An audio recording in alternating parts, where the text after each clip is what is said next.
Bien, nos quedamos en el video anterior en los convenios de Zabaleta y en ese polémico artículo 2 con el que pretendían que con el manto soberano de la patria quedaran cubiertos todos los actos, todos los levantamientos que fueron en contra del orden establecido, en contra de las elecciones legalmente realizadas, que se olvidara incluso el asesinato de Vicente Guerrero, en fin.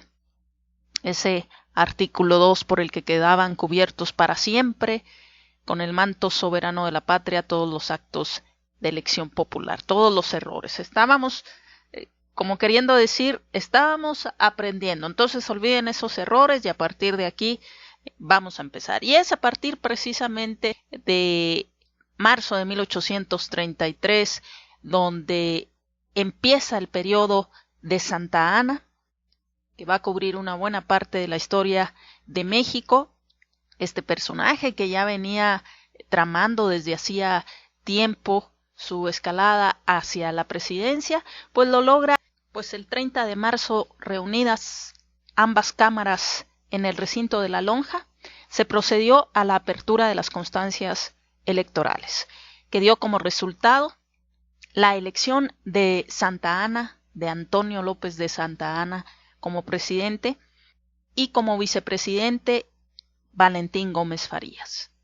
Sin embargo, al día siguiente, cuando la tropa formó valla entre el recinto del Congreso y la catedral donde se cantaría el Te Deum para solemnizar el acto inaugural de la Tercera República, iba solo don Valentín Gómez Farías, él solo en la carretela.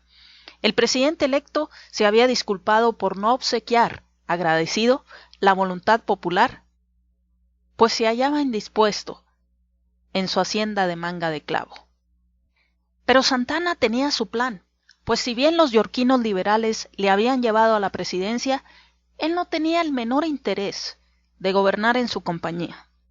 Por eso lo que hizo fue esperar.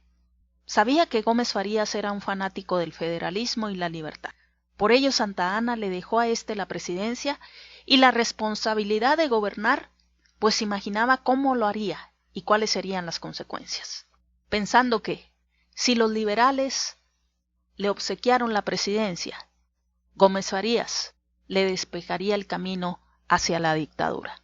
Y efectivamente, los acontecimientos se van a dar conforme los previó Santa Anna, pues Valentín Gómez Farías, temeroso de las veleidades de Santa Anna, actuó aceleradamente y llevó a la práctica el programa político de su grupo. Va a ser este el primer momento en que el liberalismo radical, el jacobinismo como se le llamó, lleve a la práctica su programa.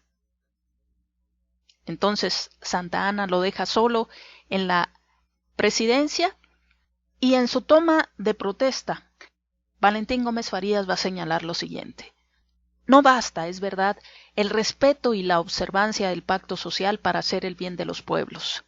Son necesarias, además, leyes secundarias, que se adopte una economía prudente y que haya pureza y fidelidad en el manejo de los caudales. La administración de justicia se halla, por desgracia, en un estado lamentable, y de este grave mal se resentirá nuestra sociedad, mientras dependa aquella en gran parte de las leyes antiguas y modernas, inaplicables unas y otras de difícil aplicación en nuestras instituciones. Entonces, repito, será este el primer momento en que el liberalismo radical, el jacobinismo, como se le llamó, lleve a la práctica su programa, con José María Mora como teórico y Valentín Gómez Farías como el ejecutor. Es lo que se ha denominado la primera reforma. El ideario de José María Mora consistía en lo siguiente: aspiraban a establecer el mayor número de libertades, la de conciencia, de opinión, de imprenta, de comercio, de asociación, etc. Y a su vez también las más amplias garantías de la libertad individual, como por ejemplo el derecho a no ser detenido ni juzgado sino mediante procedimiento legal, la inviolabilidad de la correspondencia y domicilio, la protección de la propiedad, y también acabar con los privilegios jurídicos y los fueros especiales, de que gozaban el ejército y el clero. Independizar al Estado de la Iglesia, privar a ésta de su riqueza y suprimir instituciones monásticas. También se pretendía aumentar en lo posible la cultura y el bienestar. La cuestión aquí es si para 1833 México estaba preparado para este tipo de instituciones. Tal vez el pueblo sí, era lo querido, era lo deseado, por eso se había luchado durante tantos años en la independencia. Pero esas clases privilegiadas que eran la milicia y el clero, la Iglesia Católica, no estaban dispuestas a permitir perder todos sus privilegios, que se les quitara, en el caso de la Iglesia, sus propiedades, porque uno de los pensados era quitar las propiedades a la Iglesia y con lo que se obtuviera de recursos, pues poder pagar la deuda externa, como se lo plantea en una carta Juan Cañedo a Valentín Gómez Farías cuando éste asume el poder, en el que le señala lo siguiente: no dudo que aprovechando usted su popularidad, esto lo escribía Juan Cañedo el 10 de julio de 1833, ponga en práctica las reformas que tan urgentemente necesita nuestro país. La reducción de nuestro ejército, la extensión de la autoridad civil y la disminución oportuna de los privilegios de la jurisdicción eclesiástica.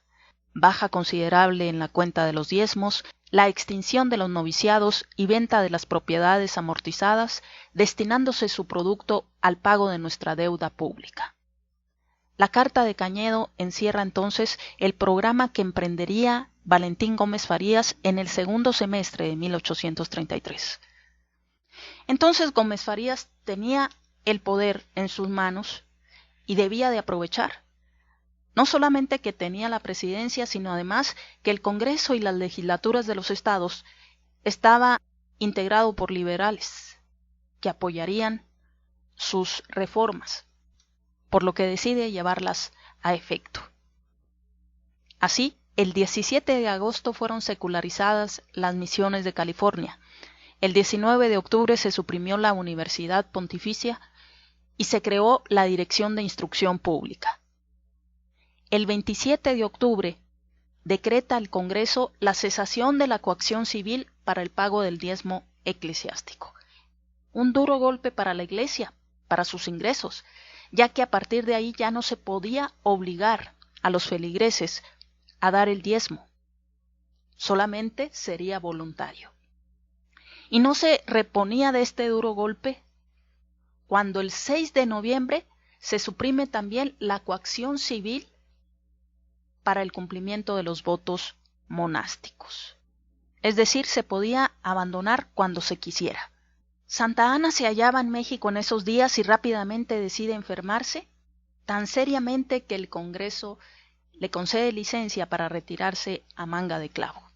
Difícilmente podríamos imaginar, como nos dice José Fuentes Mares, la tormenta provocada por los decretos de 1833. La opinión de Lucas Alamán expresa la magnitud del sobresalto. Todo cuanto el déspota oriental más absoluto, en estado de demencia, pudiera imaginar más arbitrario e injusto, es lo que forma la colección de decretos de aquel cuerpo legislativo.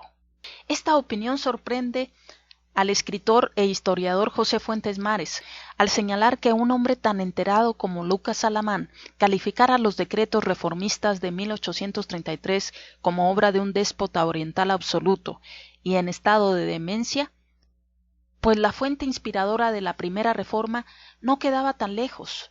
Bastaba volver los ojos al gobierno de Carlos III y a la Constitución de Cádiz de 1812, que también afectaba los privilegios de la Iglesia, y por ello la Iglesia decide financiar la independencia de México para que no se aplicara en nuestro país la Constitución de Cádiz. Entonces la Iglesia Católica había financiado la separación de la corona española porque le convenía que no se aplicara en nuestro país la Constitución de Cádiz, que venía ya con ideas liberales.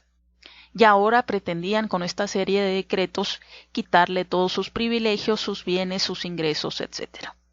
Además señala José Fuentes Mares, aparte de las reformas administrativas y políticas introducidas por los reyes de la Casa de Borbón durante el siglo XVIII, la de 1833 fue la primera versión mexicana de un Estado moderno, a su vez antecedente clave de la Segunda Reforma, la juarista de 1859.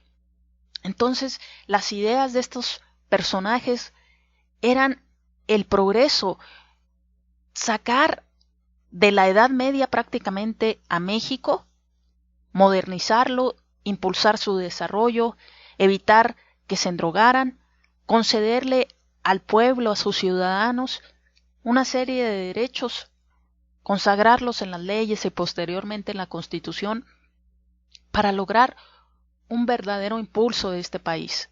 Pero había muchos intereses en juego y no se iba a permitir. Nos señala también José Fuentes Mares que cuanto él ha criticado a estos reformadores no es por su concepto de Estado, y menos todavía por su empeño en privar a la Iglesia mexicana de medios para ejercer controles políticos dentro del Estado. La crítica ha versado sobre el fanatismo federalista y antiespañol de aquellos liberales, tan cegador que entre 1836 y 1859 les puso al servicio de los enemigos de México.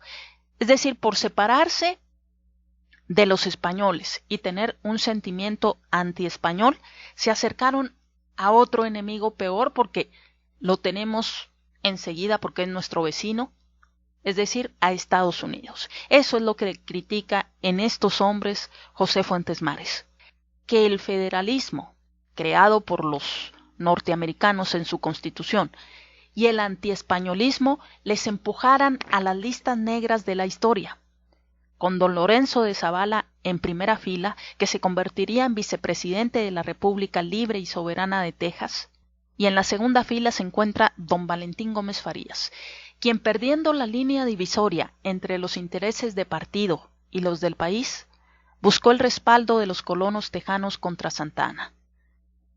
Como si por el hecho de amar la libertad y ser federalistas viajaran en el mismo barco.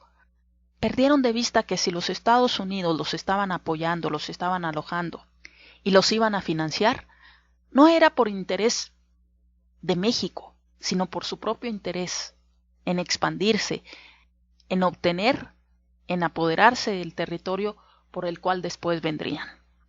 Y nos dice José Fuentes Mares, sin darse cabal cuenta, todos ellos fueron continuadores de la obra de Poinsett.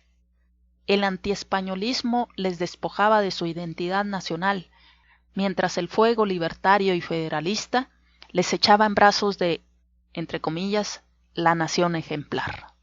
He ahí la crítica de José Fuentes Mares en su libro Biografía de una Nación.